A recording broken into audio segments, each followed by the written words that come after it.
হযরত ওমর আশ্চর্য হয়ে গেলেন। তিনি দুইটা প্রশ্ন করলেন এবং দুইটা প্রশ্নের উত্তর কোরআনুল কারীমের আয়াত থেকে চলে আসলো। এবার তিনি মনে মনে ভাবলেন, নিশ্চয়ই এর ভিতরে কোনো বুদ্ধিমান কোনো ব্যক্তি রয়েছে, কোনো সাহাবী রয়েছে।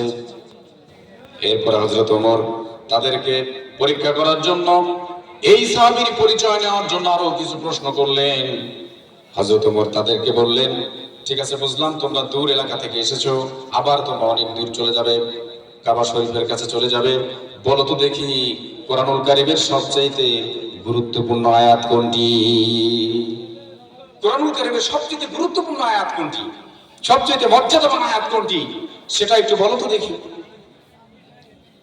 সেই কাফেলার ভিতর থেকে, সেই তাঁবুর ভিতর থেকে একই ব্যক্তির কণ্ঠে আয়াত চলে আসলো, সেখান থেকে উত্তর চলে আসলো। তিনি বললেন, আল্লাহু লা ইলাহা ইল্লা হুয়াল হাইয়ুল কাইয়্যুম লা তা'খুযুহু সিনাতুন ওয়ালা নাওম। কোন সূরার আয়াত এটা বলেন তো দেখি?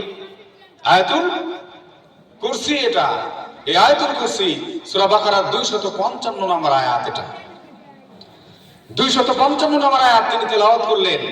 আয়াতুল কুরসি তেলাওয়াত করে তিনি তার প্রশ্নের উত্তরকে ডিনাই করে দিলেন যে কোরআনুল কারীমের সবচেয়ে গুরুত্বপূর্ণ আয়াত হলো আয়াতুল কুরসি। তিনি পুরো আয়াতটাই পড়ে ফেললেন। অর্থাৎ তিনি প্রশ্ন করলেন যে কোরআনুল কারীমের সবচেয়ে গুরুত্বপূর্ণ আয়াত কোনটি, সবচেয়ে মর্যাদাবান আয়াত কোনটি। তিনি সঙ্গে সঙ্গে প্রশ্ন করার পর সেই কাফেলার ভিতর থেকে ওই একজন ব্যক্তির কণ্ঠ থেকে আবারও ওই কোরআনুল কারীমের আয়াত ভেসে আসলো। হযরত ওমর আশ্চর্য হয়ে গেলেন, কি ব্যাপার? আমি তাকে যে প্রশ্ন করি সেই প্রশ্ন সে মাতৃভাষায় না দিয়ে কোরআনুল কারীম থেকে দিয়ে দিচ্ছে।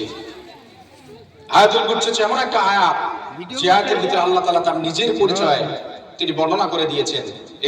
এর ভিতরে আয়াত রয়েছে একটি এবং 9টি লাইন রয়েছে। এই 9টি লাইনের ভিতরে আল্লাহ তাআলার পরিচয় আল্লাহ তাআলা তুলে ধরেছেন। তিনি কি করতেছেন,